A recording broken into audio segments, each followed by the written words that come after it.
ಈ ಸಲ 6 ಅಂಕಿಯ ಒಂದು ಸಂಖ್ಯೆ ಬರೀತೇನೆ ನಾನು. ಏನಂತ? ಫಾರ್ ಎಕ್ಸಾಂಪಲ್, ಉದಾಹರಣೆಗೆ, ಸರಿ ನಿಮ್ಮ ನಂಬರ್ ತಗೊಂಡು 143 143 143 ಅಂದ್ರ ವೆರಿ ಗುಡ್. ಇದೆಲ್ಲ ಫಾಸ್ಟಾಗಿ ಅರ್ಥ ಆಗತ್ತೆ.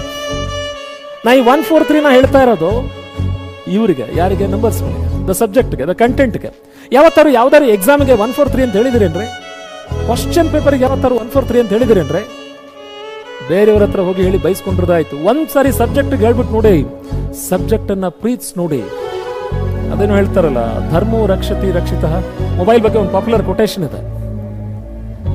ಒಂದು ಸಾರಿ ಆ ಪುಸ್ತಕ ಹೇಳತ್ತಂತೆ, ಒಂದ್ ಸಾರಿ ನನ್ನನ್ನ ತಲೆ ತಗ್ಗಿಸಿ ನೋಡೋ, ಎಲ್ಲರೂ ನಿನ್ನನ್ನು ನೋಡುವಂತ, ನಿನ್ ತಲೆ ಎತ್ತಿ ನಿಲ್ಲುವಂತ ನಾನು ಮಾಡ್ತೇನೆ, ಅಥವಾ ಎಲ್ಲರೂ ತಲೆ ಎತ್ತಿ ನಿನ್ನನ್ನು ನೋಡುವಂತ ನಾನು ಮಾಡ್ತೀನಿ ಅಂತ.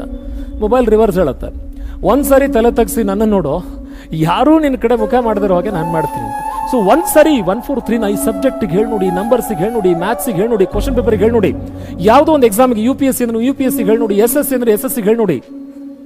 ಸಾಧ್ಯ ಆದ್ರೆ ಕನ್ನಡಿ ಎದುರುಗಡೆ ನಿಂತ್ಕೊಂಡು ದಿನ ಬೆಳಗ್ಗೆ ದೇವ್ರಿಗೆ ಒಂದ್ಸಾರಿ ನಮಸ್ಕಾರ ಮಾಡಾದ್ಮೇಲೆ ಕನ್ನಡಿ ನೋಡಿ, ಕನ್ನಡಿಲಿರೋ ವ್ಯಕ್ತಿಗೆ 143 ಹೇಳಿ ನೋಡಿ, ಇಡೀ ದಿನದ ಎನರ್ಜಿ ನೋಡಿ. Get back. ಕತೆ ಚೆನ್ನಾಗಿ ಕೇಳ್ತೀರಿ, ಕೇಳಿ.